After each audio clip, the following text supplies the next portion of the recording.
मैले चाहिँ यो राष्ट्रिय मानव अधिकार आयोगको वेबसाइटमा जेनजीको आन्दोलनको के रिपोर्ट छ भनेर त्यो खोज्ने क्रममा चाहिँ के भेटाएँ भने माओवादीको सशस्त्र द्वन्द्व बेलामा चाहिँ माओवादीहरूले बेपत्ता पारेको भनेर अब्डक्सन गरेको भनेर चाहिँ पीडितको हकमा उनीहरूको आफन्तहरूले चाहिँ उजुरी दिया रहेछ यो राष्ट्रिय मानव अधिकार आयोगलाई हैन।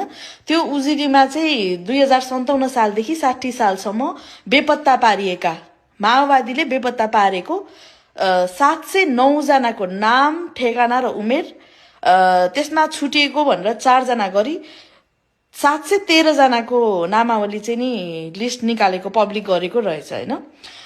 त्यसमा मेरो के कुरामा ध्यान गयो भन्नुहुन्छ भने त्यो 713 जनामा 208 जनाको मात्रै उमेर खुलेको छ। त्यो उमेर खुलेकोहरू मध्येबाट पनि 47 जना चाहिँ 13 वर्षदेखि 20 वर्षको उमेरको बीचको नाबालकहरू रहेछ क्या। नाबालक र अब बालक गरेर 47 जना रहेछ क्या। हामी जेनजीको आन्दोलनमा 70-80 जनाको कुरा गर्छौं हैन। त्यो माओवादीमा 17,000 मरेको छुट्टै बेपत्ता पारिएको त्यो 57 देखि 60 सालसम्म मात्रै त्यति वर्षभित्र मात्रै 713 जना, त्यसमा पनि 47 जना त 13 वर्षदेखि 20 वर्षको भित्रको बच्चाहरू रहेछ के।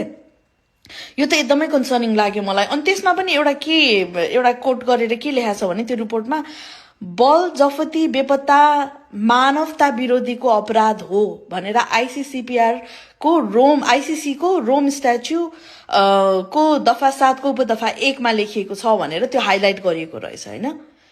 यो मानवता विरोधको अपराध गर्ने माओवादीको लिडर प्रचण्ड 17,000 मारेर यत्रो 700 यो यति साल भित्र मात्रै हैन 3 वर्षमा मात्रै चाहिँ 713 जनालाई गायब पार्दिएको।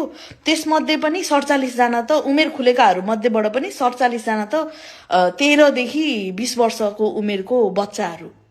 हेर्नु है, अब अहिले ऊ सरकारमै छ हैन। अब यसमा त कसैलाई केही भन्नु छैन, सबैजनालाई ओलीलाई पुरानो पार्टीहरूलाई मात्र गाली गर्नु छ हैन।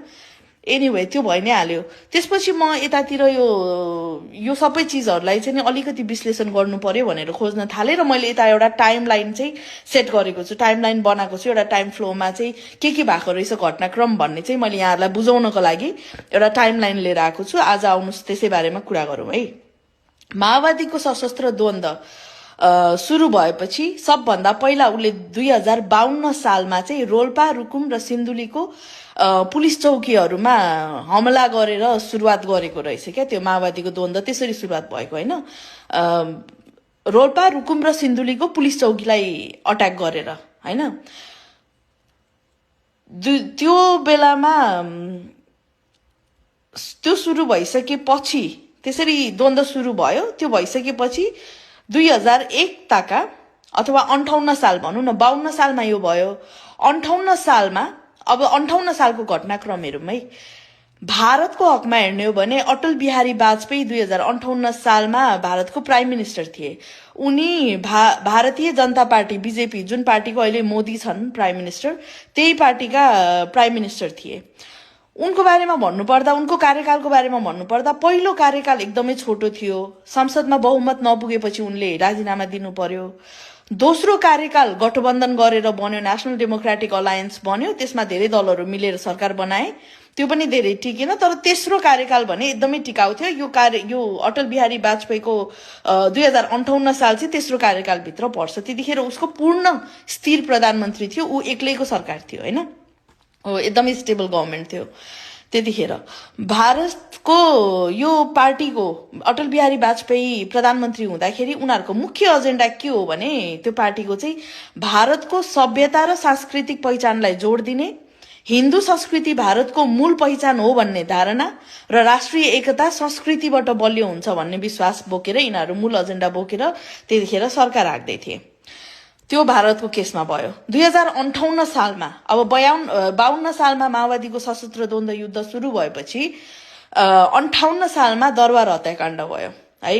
दरबार हत्याकाण्ड 58 सालमा भएपछि ज्ञानेन्द्र वीरविक्रम शाहदेवले चाहिँ नि अब आफू राजगद्दीमा बस्नु पर्यो। त्यसपछि घटनाक्रममा सरर भन्छु है। 2059 सालमा चाहिँ नि तत्कालीन प्रधानमन्त्री शेरबहादुर देउवाले संसद विघटन गर्न सिफारिस गरेर निर्वाचन गर्न नसक्ने राजनीतिक संकट भएको भनेर पहिलो चरणको सिफारिस चाहिँ नि राजालाई गरेपछि राजाले पहिलो चरणमा संसद विघटन गरेछ हैन। 2059 सालमा शेरबहादुर देउवाले मैले सकिन, मैले यो निर्वाचन गर्न सकिन, एकदमै राजनीतिक संकट भयो, त्यही भएर अहिलेको सांसदलाई चाहिँ विघटन गरिदिनु संसदलाई भनेर पहिलो सिफारिस गरेको रहेछ। त्यो अनुसार राजा ज्ञानेन्द्रले त्यो सिफारिस स्वीकार गरेर संसद विघटन भयो।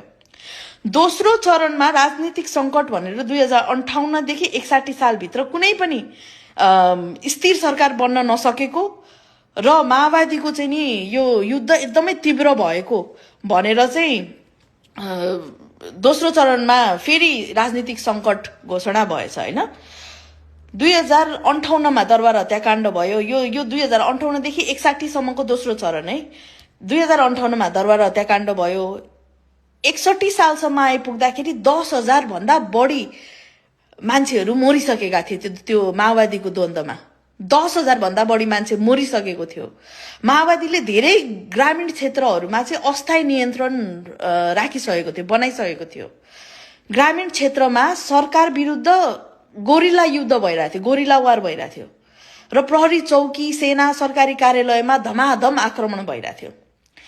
यसलाई रोक्नको लागि, यसलाई कन्ट्रोलमा लिनको लागि, किन 10,000 मान्छे मर्नु भनेको सामान्य होइन नि। तपाईहरुले अस्ति देख्नुभयो नि 70-72 जना मर्दा कस्तो हुँदो रहेछ। भदौको 23 गते मात्र 19 जना 4 घण्टामा मर्दा कस्तो भएको थियो अवस्था। 61 सालसम्ममा 10,000 भन्दा बढी मान्छे मरिसकेको थियो त्यतिखेर। सबै गाउँको क्षेत्रहरूमा चाहिँ नि माओवादीकै कन्ट्रोल गाउँतिर, अनि पुलिस, आर्मी, सबै सरकारी कार्यालय सबैतिर आर्मी माओवादीले अट्याक गरिरहेको। अनि त्यसलाई कन्ट्रोल गर्नको लागि चाहिँ, त्यसलाई कन्ट्रोल नियन्त्रण गर्नको लागि अब राजनीतिक संकट पनि भइरहेको। त्यहाँनिर देउवाले पनि सकिन, मैले चुनाव गराउन पनि सकिन, के गर्न पनि सकिन, विघटन गराइदेऊ भनेर सिफारिस गरिरहेको राजाकोमा हैन। त्यही भएर उसले चाहिँ नि 2061 माघ 19 गते राजा ज्ञानेन्द्रले चाहिँ त्यतिखेरको संविधान 2047 को संविधानको धारा 127 बमोजिम चाहिँ विशेष व्यवस्था रहेछ क्या त्यो बेलामा। उसले चाहिँ के गर्न मिल्ने रहेछ भने संविधान कार्यान्वयनमा समस्या आए, देशमा असामान्य अवस्था सृजना भयो भने चाहिँ राजाले स्पेशल रेस्पोन्सिबिलिटी प्रयोग गर्न सक्छ भन्ने चाहिँ व्यवस्था रहेछ। त्यसैको अन्तर्गत उसले चाहिँ आपतकालीन व्यवस्था लाई यो ध्यानमा राखेर संविधानमा राष्ट्रिय संकटमा विशेष कदम चाल्न सकिने व्यवस्था थियो हैन। अनि त्यही अनुसारले चाहिँ नि राजाले सबै पार्लियामेन्टहरू डिजल्भ गरेर सबै गरेर प्रधानमन्त्री शेरबहादुर देउवालाई हटाएर, सबै मन्त्रीहरूलाई हटाएर, राजनीतिक नेताहरूलाई नजरबन्दमा राखेर, नियन्त्रणमा राखेर चाहिँ 1 वर्ष 3 महिनाको लागि चाहिँ उ गरेछ क्या, कु भन्छ तर यो कु होइन। यसले चाहिँ यो एकदमै इमर्जेन्सीको बेलामा युज गर्ने पावर युज गरेको। जसरी राष्ट्रपतिले अस्ति जेनजीको आन्दोलनपछि राष्ट्रिय संकट भयो, संविधान चलायमान भएन भनेर सबै पार्लियामेन्ट डिजल्भ गर्न लगाएर प्रधानमन्त्री सुशीला कार्कीलाई नियुक्त गरेको थियो नि, संवैधानिक इजलासबाट नगइकन एकतर्फी हो, एक्ज्याक्टली सेम गरेको थियो राजाले त्यतिखेर। यता 1 दिनको मात्रै घटना भयो, उता चाहिँ राजाले त्यो यता चाहिँ भदौ 23 र 24 को मात्रै घटनालाई ध्यानमा राखेर गरियो अस्तिको आन्दोलनमा चाहिँ। तर 61 सालमा राजाले यो गर्दाखेरि चाहिँ 10,000 भन्दा बढी मान्छे मरिसकेको थियो। तनाव, एकदमै तनाव, सिक्युरिटीको थ्रेट, सबै चिज एकदमै मेस भएको बेलामा चाहिँ यो गर्नै पर्ने आवश्यकता देखिएर चाहिँ नि राजाले त्यो गरेको रहेछ। किनभने राजनीतिक दलले पनि शेरबहादुर देउवाले पनि गिभ अप गरिसकेको अवस्था रहेछ हैन। शेरबहादुर देउवा आफैले चाहिँ सिफारिस गरी मैले सकिन भनेर डिजल्भ गर्न लगाएको रहेछ हैन। 1 वर्ष 3 महिना पछि चाहिँ राजा ज्ञानेन्द्रले त्यसो गरेको 1 वर्ष 3 महिना पछि चाहिँ 2062 सालको मंसिर 7 गते 7 राजनीतिक दलहरू र माओवादी बीचमा चाहिँ 12 बुँदे सहमति भएछ। त्यो 12 बुँदे सहमतिमा चाहिँ उनीहरूले के लेखेको रहेछ भने निरंकुश राजतन्त्रको अन्त्य गर्ने, पूर्ण लोकतन्त्र स्थापना गर्ने, संविधान सभा निर्वाचन गर्ने, संयुक्त आन्दोलन गर्ने, शान्तिपूर्ण राजनीतिक मार्ग खोज्ने, मानव अधिकारको सम्मान, सेना र राज्य निकाय सुधार, प्रस्ताव, प्रेस स्वतन्त्रता, नागरिक समाजको भूमिका, अन्तर्राष्ट्रिय समर्थन, द्वन्द्वको राजनीतिक समाधान र लोकतान्त्रिक मूल्यमा प्रतिबद्धता भनेर यति चाहिँ राजनीतिक दल 7 दल र माओवादी बीचमा यो पहिलो जनयुद्धपछि त्यतिखेरको माओवादीको युद्धपछि चाहिँ पहिलो 12 बुँदे सहमति भएको रहेछ हैन। त्यो सहमति 2062 सालको मंसिरको 7 गते भयो। त्यसपछि 63 सालको जेठमा चाहिँ 25 बुँदे सहमति भयो माओवादी र नेपाल सरकारको बीचमा। नेपाल सरकार भनेको त्यतिखेर गिरिजाप्रसाद कोइराला होला, अनि हाम्रो राजा चाहिँ ज्ञानेन्द्र राजै हुनुहुन्थ्यो हैन।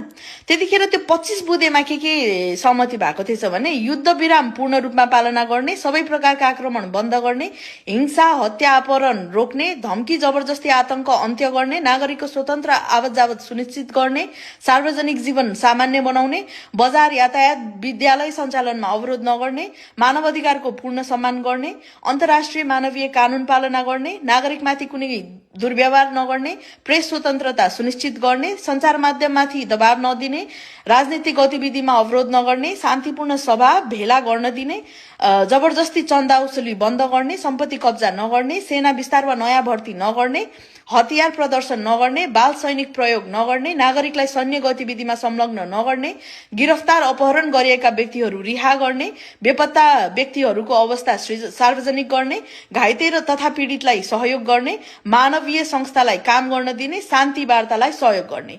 यो हेर्दाखेरि त लाग्छ राजाले चाहिँ नि उसलाई अफर गरेको रहेछ योहरू गर्देऊ, किनभने त्यतिखेरको सिचुएसन हेरिकन त यो मागहरू त माओवादीले गरेको होइन, उता सरकारको तर्फबाटै आए जस्तो धेरै देखिन्छ हैन। त्यसपछि 2063 सालको असारमा भनेको यो 63 सालको जेठमा भयो 12 गते, अर्को चाहिँ नि असार 2 गते चाहिँ 8 बुँदे सहमति फेरि नेपाल सरकार र माओवादीको बीचमा भएर रहेछ। त्यो 8 बुँदे सहमतिमा चाहिँ के लेखेको छ भने सशस्त्र द्वन्द्व अन्त्य गर्ने, युद्ध विरामलाई स्थायी बनाउने, माओवादीलाई मूलाधार राजनीतिमा ल्याउने, अन्तरिम सरकार गठन गर्ने, संविधान सभा चुनाव गर्ने, हतियार व्यवस्थापन गर्ने, UN निगरानीमा प्रक्रिया अगाडि बढाउने र शान्ति प्रक्रियालाई निष्कर्षमा पुर्याउने। यो नेपाल सरकारसँग भएको माओवादीको यो दुईटै 25 बुँदे र 8 बुँदे हेर्ने हो भने कहीँ पनि राज संस्था हटाउने कुरा छैन। तर 7 दलहरू र माओवादीहरू मिलेर गरेको 12 बुँदे सहमतिमा चाहिँ निरङ्कुश राजतन्त्रको अन्त्य गर्ने र पूर्ण लोकतन्त्र स्थापना गर्ने भन्ने उनीहरू बीचको चाहिँ नि सहमति चाहिँ रहेछ हैन। अब यसमा के भयो भने यो सहमति भइसकेपछि 8 बुँदे सहमति भइसकेपछि 2063 मंसिर 5 गते चाहिँ विस्तृत शान्ति सम्झौता भयो। नेपाल सरकार र माओवादीको बीचमा शान्ति सम्झौता भयो। त्यो शान्ति सम्झौतामा चाहिँ नेपाली जनताहरूको शान्ति, लोकतन्त्र र परिवर्तनको जनादेश स्वीकार गर्ने भन्ने एउटा शर्त छ। 12 बुँदे, 8 बुँदे र 25 बुँदे सहमति कार्यान्वयन गर्ने प्रतिबद्धता, जुन उनीहरूले कार्यान्वयन गर्ने प्रतिबद्धता गरेको थियो त्यो 8 बुँदे, 12 बुँदे र 25 बुँदेमा त्यसलाई चाहिँ नि कार्यान्वयन गर्ने भन्यो। सशस्त्र द्वन्द्व अन्त्य गरी शान्तिपूर्ण राजनीति सुरु गर्ने, राज्यको समावेशी पुनर्संरचना गर्ने। योबाट मैले एकदमै सबै लिस्टबाट चाहिँ नि मेन कुराहरू टिपेको छु है। लोकतन्त्र, मानवाधिकार, प्रेस स्वतन्त्र र विधिको शासन प्रतिबद्धता गर्ने, संविधान सभा निर्वाचन सुनिश्चित गर्ने, सम्झौताको नाम शान्ति सम्झौता रहने, सार्वजनिक घोषणापछि तुरन्त लागू गर्ने, सबै निकायले कार्यान्वयन गर्नुपर्ने, सबै अघिल्ला सम्झौताहरू यसैको भाग हुने भने हैन। अब राजनीतिक, आर्थिक र सामाजिक रूपान्तरण भन्ने एउटा सेक्सनमा चाहिँ के छ भने संविधान सभा निर्वाचनबाट नयाँ संविधान बनाउने, राज्यको संरचना पुनर्संरचना गर्ने, राजतन्त्रको अधिकार समाप्त गर्ने, जनताको निर्णय अनुसार भनेर चाहिँ ब्राकेटमा हालेको छ, भूमि सुधार लागू गर्ने, शिक्षा, स्वास्थ्य, रोजगारी, आवास, खाद्य सुरक्षा अधिकार सुनिश्चित गर्ने। अब यो 3 नम्बरको उसलाई चाहिँ नि मेन फोकस गर्न चाहन्छु है म। यहाँ के भनेको छ भने राजतन्त्रको अधिकार समाप्त गर्ने तर ब्राकेटमा जनताको निर्णय अनुसार भनेको छ हैन। अनि भूमि सुधार लागू गर्ने, शिक्षा, स्वास्थ्य, रोजगारीको के भइहाल्यो। सेनाको हकमा सेना र हतियार व्यवस्थापनमा चाहिँ माओवादीको लडाकुहरू क्यान्टोनमेन्टमा राख्ने, त्यो लगायत अरू नेपाली सेनाको हकमा चाहिँ ब्यारेकमा सीमित गर्ने, नागरिक सरकारको नियन्त्रणमा रहने रे नेपाली सेना र सेना लोकतान्त्रिकरण गर्ने रे हैन। त्यो माओवादीकै अनुसारले भयो। यो पनि युद्ध विरामका नियमहरूमा चाहिँ UN, पत्रकार, NGO, पर्यवेक्षकहरूलाई स्वतन्त्र आवाजावत दिने, यो पनि माओवादीले भित्र रहेछ। युद्धको अन्त्य घोषणा गर्ने, 10 वर्ष सशस्त्र द्वन्द औपचारिक रूपमा समाप्त भयो भन्ने घोषणा गर्ने। मानव अधिकार व्यवस्थामा चाहिँ 7 नम्बरमा के छ भने मृत्युदण्ड निषेध गर्ने, शिक्षा स्वास्थ्य रोजगारी अधिकार सुनिश्चित गर्ने, बाल सैनिक प्रयोग निषेध, न्याय र जवाफदेहिता